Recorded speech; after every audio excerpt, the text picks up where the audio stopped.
Keshav Walase from Mechanical Engineering Department of Walchand Institute of Technology, Solapur.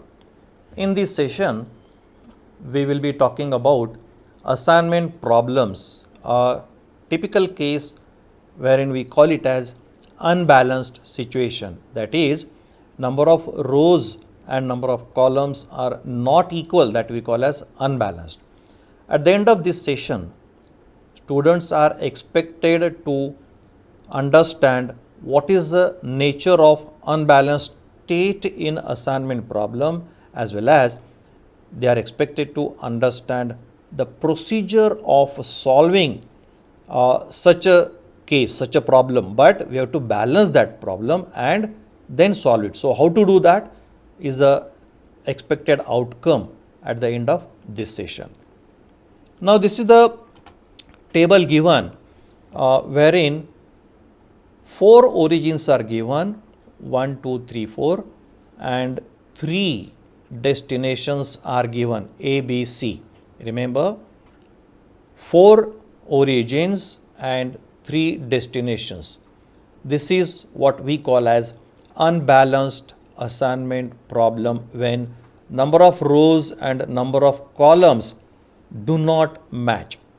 In transportation problem, just to mention, the case of unbalanced state is different. Here we are talking on assignment models or assignment problems. Here, unbalanced case means number of rows and number of columns, if they are not equal, we call it as unbalanced problem. And naturally, we have to balance that. There is no way other than this. We have to balance that, and to balance that, what do is we add whatever we fall short for the balancing, or whatever is required to make the table equal rows and column. That row or column whichever we fall short, that we add and make it equal.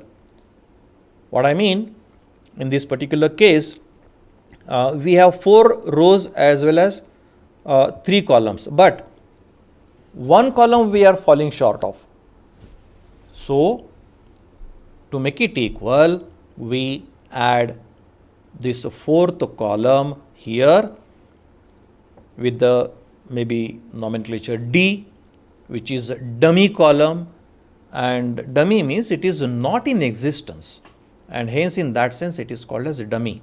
And the Cij value, the cost or distance or whatever the data is there, if it is a cost, say for example, then we assume that cost to be 0 for all the cells in that dummy column. This is very important aspect while we balance the problem. Unbalanced assignment model, we balance it. Remember, I repeat, number of rows and number of columns must be equal. That is the fundamental expectation in this case. Now at this point of time, I expect you people to think of the industrial cases wherein such unbalanced state might be occurring in assignment models. So maybe manufacturing or service industry, just think of the cases wherein such unbalanced state might come up. And here we have discussed in earlier videos the basic procedure. So that basic procedure I'll just mention, and as a quick recap, we look for the single 0 on the right side. We have given problem, so here we look for initially, just let me repeat, no problem, we look for least element of the row and subtract that from all the elements of that row. This procedure we have explained in detail in earlier videos. The same procedure we adopt for all the rows, but here as a 0 is coming up in every row, subtracting 0 from each row subsequently give the same table. Hence, while we repeat the procedure for the columns, then we have first column least element is 7, that while we subtract from rest elements in that column, 10 minus 7 is 3, 8 minus 7 is 1. Likewise, we repeat this procedure. I repeat again, this is we have discussed in detail in previous videos, previous lectures. So doing this procedure for rows and columns, then we get this particular table on left top side. Now for this table, we have to now go for allocations. Rule of allocation also we have discussed previously, but I will just again have a quick recap and tell you how do we go about allocations here in this table. First row doesn't have single zero. Basically, we look for a row or a column with single zero for the allocation. First row doesn't have single zero. Second row has a single zero. So see here, second row has a single zero. Here additional zeros we have to cancel from column. This procedure we have discussed in detail in previous videos. I am just repeating here in brief. Third row doesn't have single zero. Fourth row has nothing. Again coming to columns, first column has got a single zero here. We mark it for allocation. This is allocation in the column. So additional zero in the row, we cancel out that thing. Then second column has again a single zero in that column. We allocate it, and that's how we have considered all the zeros for marking allocations. So 3 allocations we get here, but again we have to have 4 allocations, because as you know, whenever assignment problem is of m by m order or m rows and m columns, we must have m number of allocations. Here we have 4 by 4 table, so number of allocations must be 4, whereas we are having only 3 allocations. So that is not the complete solution. Hence we draw the lines. As you know, again this has been discussed earlier. So I'll again have a quick recap here. This is the first line in fourth column which covers all 4 zeros. A line should cover maximum zeros. Then this is the second line in first row which covers 1 0 there, and third row we have a line which covers 2 uncovered zeros. So this is how 3 lines we get which cover all the zeros, and this is how 3 allocations means 3 lines covering all the zeros. Of course, a line should cover maximum zeros. That is the basic rule.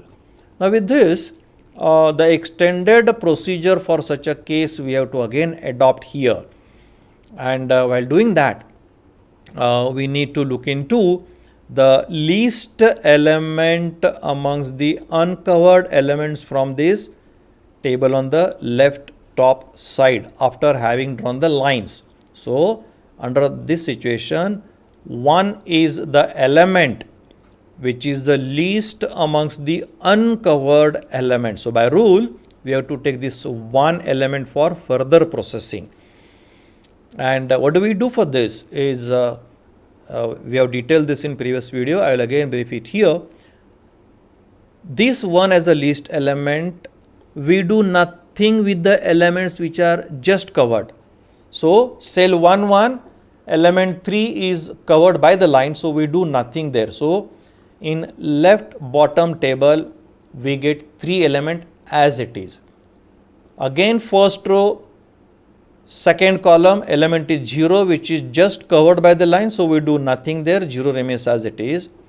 Same row, third element is 2, we do nothing there. But first row, last column, there is an intersection of lines where we add this least element 1, and hence in bottom table you see element 1 here in first row, last column. That is how we repeat the procedure and we get this particular table, the complete table we get here. And then we go for the allocations. So after doing that extended procedure, we get this complete table in the left bottom. Here if we adopt that rule of 0 allocation, we look for single zero, as you all know. So First row, we have a single zero, so we allocate this. Now this is the allocation in the row, nothing to be dropped out in the column. Second row, no single zero. Third row, no single zero. Fourth row, we have a single zero here. This is in the row, so additional zero in the column we cancel out. Coming to columns, we have two zeros there in first column, and second column nothing to be done. Third column again two zeros. Under such situations, we either consider, if you see the rows and columns remaining ones, we have this zero to be considered and this zero to be considered with the red markings, else we can consider this zero and this zero with the blue marking. And while you transfer this, there is called as more than one solution we have, either these diagonal two zeros with a red marking or diagonal two blue zeros. We can consider either of the two, and that is what is we have got more than one solution here. And while we add up these all things, we have one set as 8 plus 7 plus 6 or another set as 7 plus 7 plus 7, but both these combinations give us final solution as 21. So this is how unbalanced problem we have to balance by equating the number of rows and columns. Then only we can proceed further to solve the problem with the usual rules applied there. Now we have got these three books: Operations Research by Hamdi Taha, second book of Operations Research by S.D. Sharma, and third one by Hira and Gupta. These are three books I normally recommend. Thank you.